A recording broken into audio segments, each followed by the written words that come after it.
जी अपना मन से 11वां रूप में हनुमान बन के भगवान के सेवा करे खातिर आयल बा। भोलेनाथ जी अपना मन से चाचा कि हम नहीं कहते वेद पुराण के बात ऐसे कहे के बात बबुआ ओ बाबा कि खेला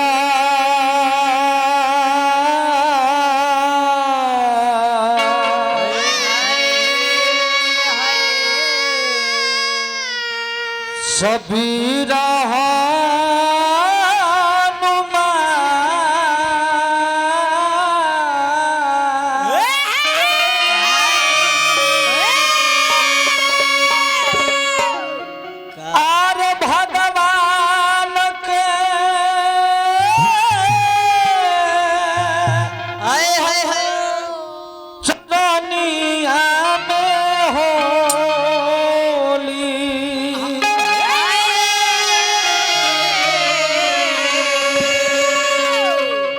कि खेला सबीरा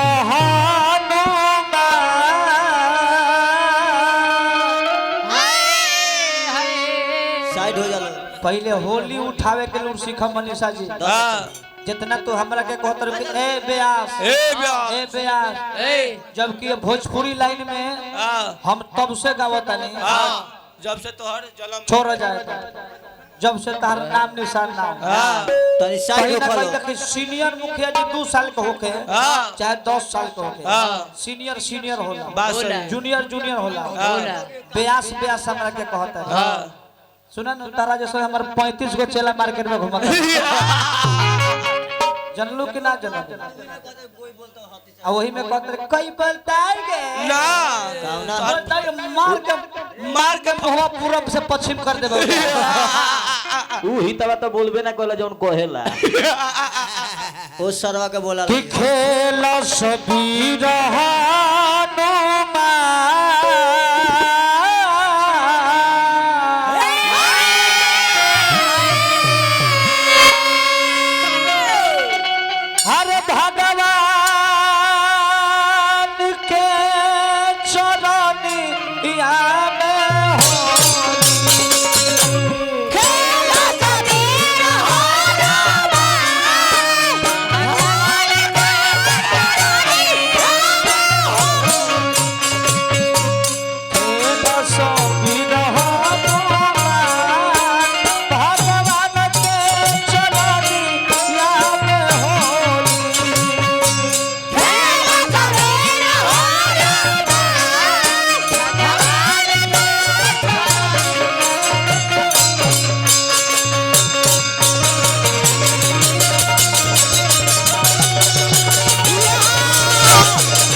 रुपया पुरस्कार दिल बने चाचा के पहले करब फिर हमारा मुखिया जी 500 रुपया फिर पुरस्कार दिल बने भवानी माई से कामना करो कि हमारा मुखिया जी के राज में केहू दुखिया मत रहो सुखिया बन के राज भोगो कंचन चलो रंगी हो नामा भगवान के चरण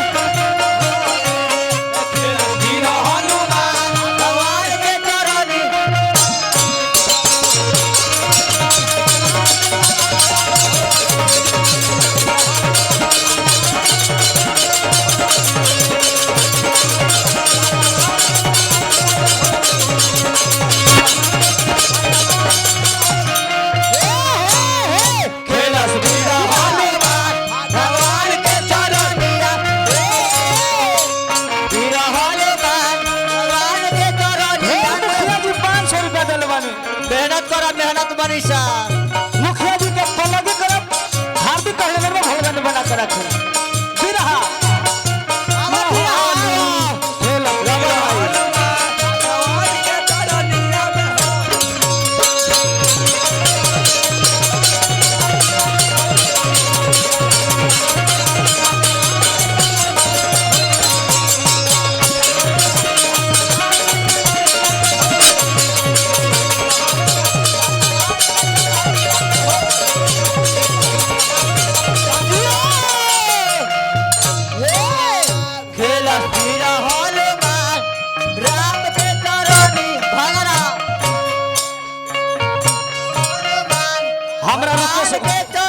हमरा रुकेश भैया पुरस्कार दिल बने भैया के पलगी बा एगो बाज घुरका बजाई ओकरा बाद होली समापन करो गीत संगीत मजाक ना हो ना लोग इनका पता कहे करेला काहे ई लड़की बारी से हां गीत संगीत इनका के कुछ नहीं थे नहीं थे इनका में कुछ नहीं थे ना खाली लोग रूप देख के छोड़ देला के जाला मनीषा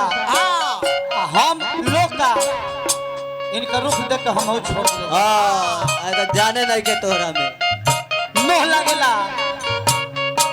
बहुत मोह लागेला आवली लीपा सफे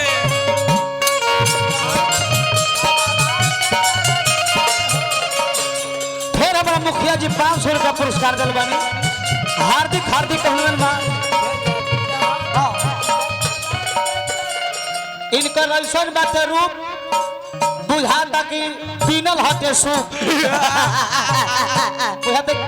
बुझाता कि सुपनेखा के बहिन लगल जा तब स्वीटी जी आप किस कलर रेड कलर बाकी साच कहता नहीं हम बिना CHAD ... एकर मातो लब बताओ लो बाकी साच कहता नहीं हम बिना CHAD ... एकर मतलब बताओ लो लिफे ए ब्यास जी डेरा थे का ना हम कहत थे केंग और वो कहत थे केंग कह दे हम तो कहने कि इनकर कितना अच्छा रूप सूप लेके लेकर नाक इनकर सूप मुखिया जी के बात के केहू बुरा ना माने ना मुखिया जी लयदार बानी हां देख हमरा दिन से बोलत नहीं बुरा ना मानो होली है बुरा मत मानी है हमो दिन से बोले तो उनको दिन से माने देवरे भौजाई के होली है बबुआ खेलस वीर हनुमान भगवान के चरनिया में होली खेलस वीर हनुमान भगवान के चरनिया में होली खेलस वीर हनुमान भगवान के चरनिया में होली खेलस वीर हनुमान भगवान के चरनिया में हे वीर हनुमान भगवान के चरनिया में होली खेलस वीर हनुमान भगवान के चरनिया में होली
प्रेम से बोल दी श्रोता समाज।